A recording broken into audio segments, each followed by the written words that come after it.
Olá, bem-vindos e bem-vindas a mais uma análise detalhada aqui no nosso espaço. O dia hoje, 17 de setembro de 2025, tá bem carregado de expectativa, né? Com certeza. Muita coisa acontecendo. Temos a decisão do Federal Reserve sobre os juros americanos, a reunião do Copom aqui no Brasil e ainda um cenário político fervilhando no Congresso. Tem a tal PEC da blindagem, negociação sobre anistia, enfim. É um dia cheio, sem dúvida. Nossa fonte é uma análise de mercado fresquinha, de hoje mesmo. E a nossa missão aqui é mergulhar nesses pontos cruciais, sabe? Tentar entender o que está em jogo para os mercados e para a política brasileira. Exato. Destrinchar esses temas. Então, preparem-se, porque o dia promete bastante agito. Ok, vamos começar pelo gigante americano, o Fed. A expectativa está enorme, não é? Gigantesca. Hoje à tarde, às 15 horas, horário de Brasília, o mercado praticamente, assim, já deu como certo o primeiro corte nos juros americanos em bastante tempo. Exato. A precificação dos mercados futuros ela aponta quase 100% de chance, né? De um corte de 25 pontos base, ou 0,25%. 25 pontos. Isso. O que levaria a taxa para aquele intervalo de 4% a 4,25%. E o principal motor dessa expectativa toda foi a deterioração recente do mercado de trabalho por lá. Aqueles dados do payroll, né? Exatamente. Os dados de emprego vieram fracos, teve revisão para baixo, e o próprio Jerome Powell, o presidente do Fed, ele meio que validou essa preocupação lá em Jackson Hole, naquele discurso recente. É verdade, ele sinalizou isso. Sim, naquele simpósio importante onde eles costumam dar as direções. Mas essa aposta no corte continua firme mesmo com a inflação americana ainda teimosa, né? Acima da meta de 2%. E tem também o fator político, não podemos esquecer. A pressão quase diária do Trump por um grande corte. Ah, essa pressão é constante. Um ruído de fundo permanente, praticamente. E a chegada de um novo membro no comitê de votação, o Stephen Miran, que veio da Casa Branca. Isso muda alguma coisa na dinâmica interna? Olha, a pressão do Trump é um fator, mas a chegada do Miran, sim, pode adicionar um tempero ali. Ele foi recém-aprovado pelo Senado, é visto como alinhado à Casa Branca. Uhum. Então, ele pode sim adicionar um voto dissidente, talvez pedindo um corte mais agressivo, de 0,5 ponto percentual. Meio ponto, nossa. Ele poderia se juntar a outros membros que são considerados mais dovish, né? Ou seja, mais inclinados a cortar juros, como o Christopher Waller e a Michelle Bowman. Poderia engrossar essa ala. Interessante essa dinâmica interna lá no Fed. Mas assim, para além do corte de hoje, que parece quase certo, a grande pergunta que fica no ar é sobre o futuro, né? Exatamente. Vão vir mais cortes ainda em 2025? É isso que pode realmente mexer com os mercados, certo? Precisamente. O foco total vai estar na coletiva de imprensa do Powell às 15h30. E talvez mais importante ainda, na atualização daquelas projeções econômicas, o famoso dot plot. O gráfico de pontos. Isso. Se esse gráfico sinalizar que a maioria dos membros agora espera, sei lá, 3 cortes totais esse ano, somando 75 pontos base de redução, Que seria mais do que previam antes, né? Em junho eram 50 pontos. exato. Se vierem esses 75 pontos sinalizados, aí sim a euforia pode tomar conta dos mercados. As apostas atuais já estão colocando quase 70% de chance desse cenário mais otimista, de 3 cortes até dezembro. E a gente já tá vendo o impacto dessa expectativa nos preços dos ativos, não tá? Sim, com certeza. O efeito mais visível nos últimos dias foi um enfraquecimento bem consistente do dólar, globalmente falando. O dólar caindo. É, e essa dinâmica ajudou a impulsionar as bolsas lá em Nova York para recordes, e aqui no Brasil também, o Ibovespa atingiu máximas históricas. Faz sentido, a lógica é clara, né? A perspectiva de juros mais baixos nos Estados Unidos torna o Brasil com os nossos juros. Bem, estratosféricos, um destino mais atraente para o capital estrangeiro que busca rentabilidade. É o famoso carry trade funcionando a todo vapor. Pois é, e falando nesses juros altos que atraem o carry trade, vamos justamente para nossa decisão aqui no Brasil. O Copom também se reúne hoje, o anúncio sai mais para o final da tarde. O que se espera por aqui? Vão manter a Selic em 15% mesmo? Olha, a expectativa é praticamente unânime pela manutenção. Selic em 15%. Mesmo. Sim, apesar de ter alguns sinais de que a atividade econômica deu uma leve, moderada desde a última reunião, tem vários fatores que justificam, pelo menos na visão do mercado, uma postura de cautela do Banco Central brasileiro. Quais seriam esses fatores? Bem, primeiro, o mercado de trabalho. Continua muito aquecido. A taxa de desemprego está na mínima histórica, 5,6%. Impressionante. Segundo, a inflação de serviços. Essa é muito sensível à demanda interna, né? E ela segue rodando bem acima do teto da meta. E terceiro, as expectativas de inflação futura. Elas até mostraram um leve recuo na última pesquisa Focus, aquela consulta semanal do BC com o mercado. Ah, sim, a Focus. Mas ainda são consideradas desancoradas. Ou seja, o mercado ainda não acredita totalmente que a inflação vai voltar para a meta no horizonte que importa. E ainda some a isso uma demanda interna que continua forte, né? Entendi. Então a mensagem do comunicado do Copom hoje deve continuar dura. Nada de sinalizar corte no curto prazo. Seria uma surpresa muito grande se o tom mudasse agora. O comunicado deve reiterar a cautela, a vigilância. Como bem pontuou o Sérgio Goldenstein, da consultoria ITS Estratégia, o BC deve querer preservar uma postura mais conservadora para não comprometer todo esse esforço recente de reconstruir a credibilidade, de trazer as expectativas de volta para a meta. Então sinalizar corte agora seria prematuro. Exato. A aposta majoritária é que a Selic só comece a cair lá para janeiro de 2026. E tem gente que acha que pode ser até mais tarde, viu? Se o consumo continuar pressionando os preços.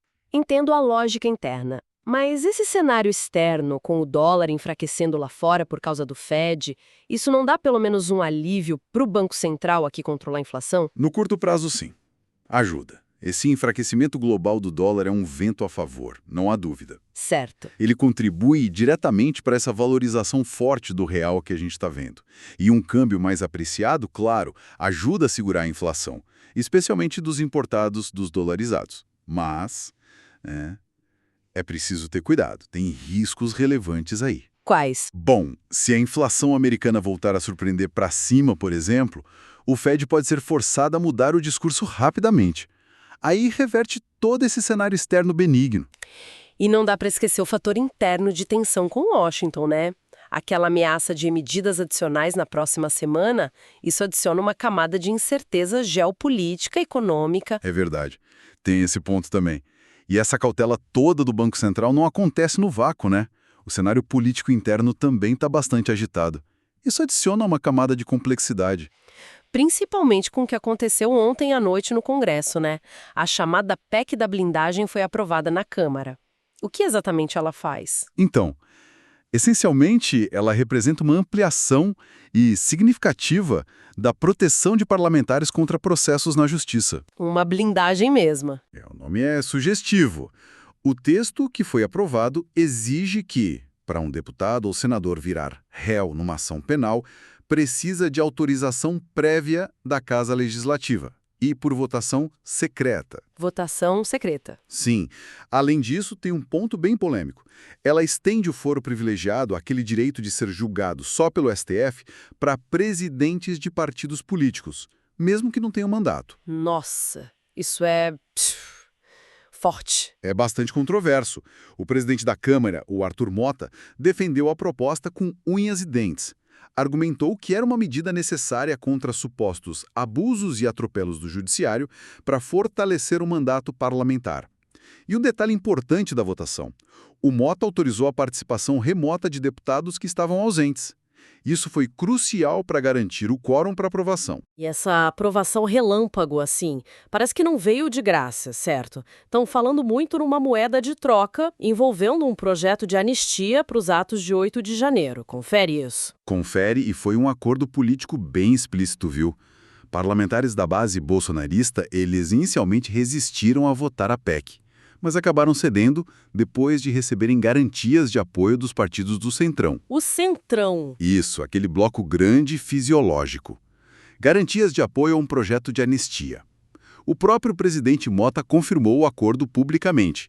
Ele foi lá no X, o antigo Twitter, e prometeu que ia pautar o requerimento de urgência para esse projeto de anistia ainda hoje. Caramba, e qual seria o alcance dessa anistia que está na mesa? É aquela versão mais ampla que poderia beneficiar até o ex-presidente Bolsonaro? Não, não. A versão que foi objeto desse acordo agora, ela é mais restrita.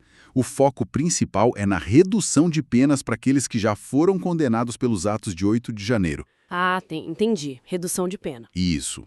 Não se trata, portanto, daquela proposta mais ampla defendida pelo PL, o partido do Bolsonaro, que buscaria uma anistia geral para todo mundo, investigados, acusados, incluindo o próprio ex-presidente. O Mota até sinalizou que não tem muito interesse em votar esse texto mais amplo do PL, embora ele reconheça que é difícil evitar a pauta completamente. E nesse mesmo caldeirão político, surgiu uma manobra bem específica envolvendo o deputado Eduardo Bolsonaro, né? Sim, surgiu. Para tentar evitar a perda do mandato por excesso de faltas, porque ele está nos Estados Unidos desde que a licença oficial dele acabou, lá em julho. Certo, ele tá fora há tempos. Exato. O PL nomeou ele como líder da minoria na Câmara. Líder da minoria. Mas qual a lógica disso? Para que serve? Então, a ideia é tentar usar um precedente que foi aberto lá na gestão do Eduardo Cunha, em 2015. Na prática, esse precedente isentou líderes partidários da necessidade de registrar presença física nas sessões. Ah, entendi a jogada. Isso, em tese, permitiria que ele continuasse nos Estados Unidos participando remotamente. É uma jogada regimental, assim, bem ousada. Imagino. E o Mota? O presidente Mota disse que não foi consultado antes e que vai analisar a situação, as implicações disso tudo. Vamos ver no que dá. Que situação complexa, hein? E só para constar, uma nota rápida sobre a saúde do ex-presidente Bolsonaro. Parece que ele passou a noite no hospital tratando uma crise de soluços, vômito, pressão baixa. Sim, teve essa notícia também. Bom, com todo esse pano de fundo, Fed prestes a cortar juros, Copom segurando a Selic aqui, Congresso agitado com PEC e anistia, como é que os mercados financeiros estão digerindo isso tudo? A gente viu recordes sendo quebrados recentemente. Exato.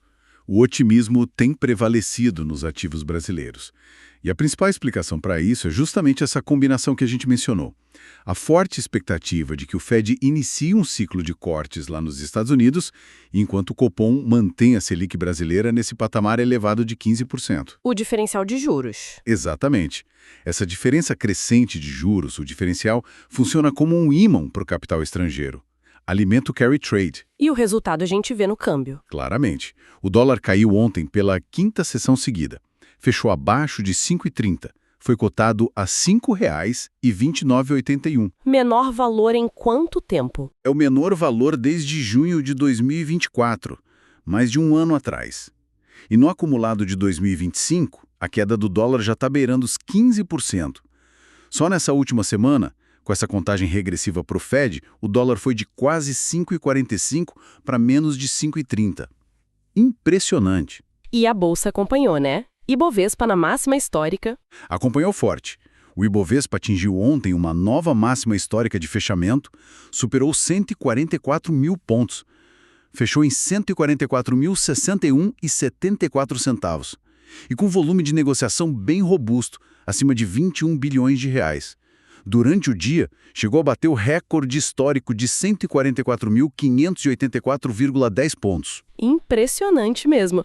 E quais setores puxaram essa alta? Teve algum destaque específico? Olha, a gente viu um bom desempenho de ações ligadas ao consumo doméstico.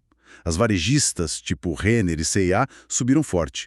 Os frigoríficos também brilharam, viu? Marfrig e BRF dispararam. Ah, é? Por quê? Para eles, além desse cenário macro mais favorável ao risco, tem uma expectativa renovada de que o México reabra o mercado para o frango brasileiro e habilite novas plantas de carne bovina.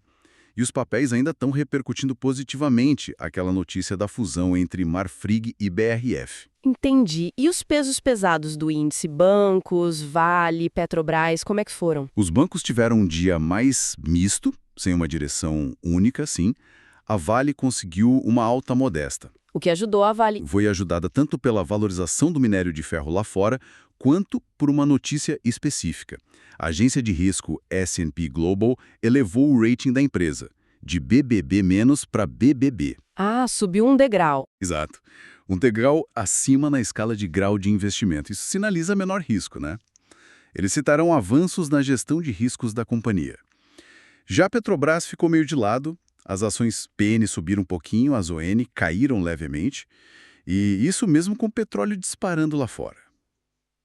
É verdade, o petróleo subiu bem. O Brent passou de $68 ontem. Isso tem a ver com tensões geopolíticas, né? Exatamente. Tiveram relatos de novos ataques de drones ucranianos que podem afetar a produção e exportação de petróleo da Rússia. E lá no Oriente Médio, Israel realizou um forte ataque terrestre em Gaza. O clima está tenso. E lá nos Estados Unidos, as bolsas deram uma realizada ontem, né? Depois de tantos recordes. Sim, realizaram lucros, caíram levemente. Inclusive, o banco JP Morgan soltou um alerta interessante. Qual? O risco de o Fed entregar hoje o que eles chamam de corte hawkish. Ou seja, cortar os juros sim, mas com um discurso bem duro sobre o futuro. Ah, um corte com aviso. Isso. O que poderia frustrar as expectativas mais otimistas do mercado de ações. É um risco a se monitorar. Com certeza. Além desses grandes movimentos, tem alguns outros pontos específicos no radar das empresas, da agenda econômica, que merecem uma menção rápida, né? O que mais é relevante para a gente ficar de olho? Sim, selecionando os mais importantes. Tivemos um avanço bem significativo naquele acordo entre Eletrobras e governo. O parecer do Procurador-Geral da República, Paulo Gonetti, foi favorável. Isso abre caminho para homologação lá no STF. Boa notícia para a Eletrobras. Sim, a notícia da Vale sobre o upgrade de rating da S&P, que a gente já comentou, também é relevante. Mostra uma percepção de melhora na gestão de riscos da mineradora. Outra coisa, o Santander indicou o presidente da B3 para o seu conselho. Um movimento interessante de governança. Além disso, teve notícias sobre operações de capital na Minerva e na Aulus, mudanças de recomendação para Gerdau e Motiva. E a indicação de um novo presidente para os Correios também. Bastante coisa no micro. E na agenda do dia, o que mais tem, além das decisões do Fed às 15 horas e do Copom no fim da tarde? Bom, já tivemos dados de inflação aqui no Brasil. O IGP-10 de setembro veio pressionado por alimentos. Acelerou para 0,33%.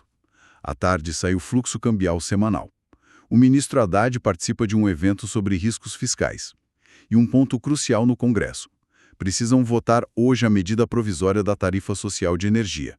Se não aprovarem nas duas casas hoje, ela perde a validade. Nossa, correria no Congresso também. Sim, lá fora, além do Fed, tem dados de construção de moradias nos Estados Unidos, estoques de petróleo, a inflação final da zona do euro, decisão de juros no Canadá.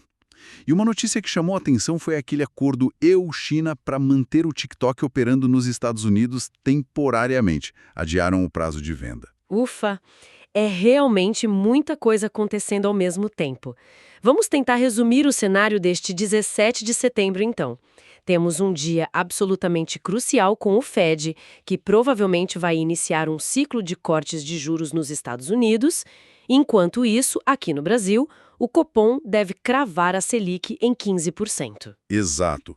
Políticas monetárias divergentes se acentuando. E na política, a temperatura sobe bastante com a PEC da blindagem aprovada e essas negociações tensas sobre a anistia do 8 de janeiro. Um cenário político bem complexo e volátil. Os mercados, por enquanto, parecem gostar dessa combinação. Juros caindo lá fora, juros altos aqui dentro. Isso está levando o real e a Bolsa Brasileira para níveis recordes.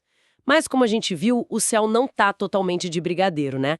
Tem riscos importantes no radar, tanto externos quanto internos. Sem dúvida alguma, a análise de hoje ela reflete uma aposta bem forte do mercado, desse cenário de carry trade, né? Impulsionado por essas políticas monetárias divergentes. A reflexão que fica é: quão resiliente é esse otimismo todo? Esse otimismo que levou o Ibovespa lá para os 144 mil pontos, o dólar para baixo de 5,30. Boa pergunta. Uma comunicação mais dura do Fed do que o mercado está esperando hoje. Uma escalada nas tensões políticas internas, especialmente com essa PEC da blindagem e a anistia, gerando debates sobre o equilíbrio entre os poderes. Ou até a concretização daquelas ameaças de Washington contra o Brasil. Tudo isso poderia reverter rapidamente esse quadro que hoje parece tão favorável para os ativos brasileiros. É verdade. Então fica a interrogação sobre a sustentabilidade desse fluxo de capital estrangeiro, né? Diante de tantas variáveis e incertezas que a gente tem no horizonte. É algo para se acompanhar de perto.